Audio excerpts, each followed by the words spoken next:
ஒதுக்கீடு மற்றும் வேலைவாய்ப்பு கிடைக்காமல் வாழ்வாதாரம் இன்றி தவிப்பதாக மாற்றுத்திறனாளிகள் வருத்தம் தெரிவித்துள்ளனர். இதுகுறித்த ஒரு செய்தி தொகுப்பை பார்ப்போம்.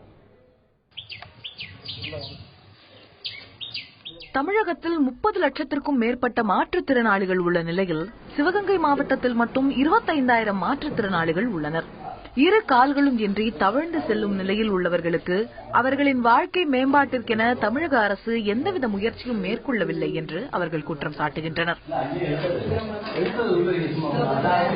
தவழும் பெண் மாற்றுத்திறனாளியின் நிலை மிகவும் பரிதாபகரமானது என்றும் அவர்கள் தெரிவித்துள்ளனர். அவர்களின் பெற்றோருக்கு பிறகு அவர்களை பராமரிப்பதற்கு யாரும் இல்லாத நிலை உள்ளதாகவும் அவர்கள் வருத்தம் தெரிவிக்கின்றனர். அவர்களுக்கு அரசு காப்பகம் ஏற்படுத்த வேண்டும் என்றும் கோரிக்கை விடுக்கின்றனர். 8வது வரைக்கும் நல்லா நார்மலா எல்லாரும் மாதிரி தான். எங்களுக்கு எந்த இதுவும் தெரியல. அதனால எல்லாரோடையும் ஒரேதா சேர்ந்து நல்லா படிக்க நல்லா இருந்தேன் சார்.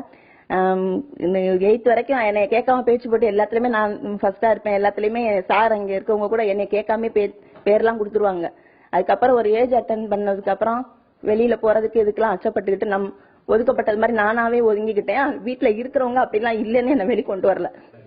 இதனிடையே மாற்றுத்திறனாளிகளால் தாய் இல்லம் என்ற மையம் உருவாக்கப்பட்டு அவர்களுக்கான வாழ்க்கை தரத்தை உயர்த்த தொழில் பயிற்சிகள், கணினி பயிற்சி அளிப்பதன் மூலம் அவர்களுக்கு தன்னம்பிக்கை உருவாக்கி வருவதாக தமிழக தவழும் மாற்றுத்திறனாளிகளின் கூட்டமைப்பின் மாநில தலைவர் புஷ்பராஜ் தெரிவித்துள்ளார். இது போன்ற உட்கார்ந்துகிட்டே என்னென்ன அவங்களால செய்ய முடியுமோ, நான் உழைக்கிறேன், நான் சாப்பிடுறேன் அப்படின்னு அந்த தன்னம்பிக்கையை அவர்களுக்கு உருவாக்க வேண்டும் என்பதற்காக இந்த மையத்தை ஆரம்பிச்சோம். நாங்களும் இதுல எந்தவித அரசு நிதியோ ஃபாரின் ஃபண்டோ இதுல இல்லவே இல்லை. மாற்றுத்திறனாளிகளால் எங்களால் சேர்ந்து நண்பர்களை மட்டுமே மையப்படுத்தி இந்த மையத்தை ஆரம்பிச்சு சிறப்பா செயல்பட்டுக்கிட்டு வர்றோம்.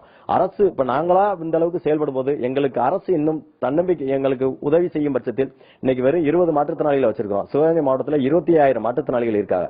25,000 மாற்றுத்திறனாளிகளையும் தன்னம்பிக்கையோடு வாழ வைக்க முடியும், எங்களால் முடியும் என்ற நம்பிக்கையோடு நாங்கள் தொடர்ந்து இந்த செயல்பாட்டில் செயல்பட்டுக் கொண்டிருக்கின்றோம்.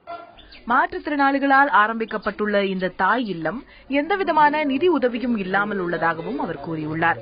அரசு சொந்தமாக கட்டட வசதி, தொழில் உபகரணங்கள் உள்ளிட்ட உதவிகளை செய்யும் பட்சத்தில் மாற்றுத்திறனாளிகள் செய்யும் கைவினைப் பொருட்களை ஏற்றுமதி செய்ய முடியும் என்றும் அவர் நம்பிக்கை தெரிவித்துள்ளார்.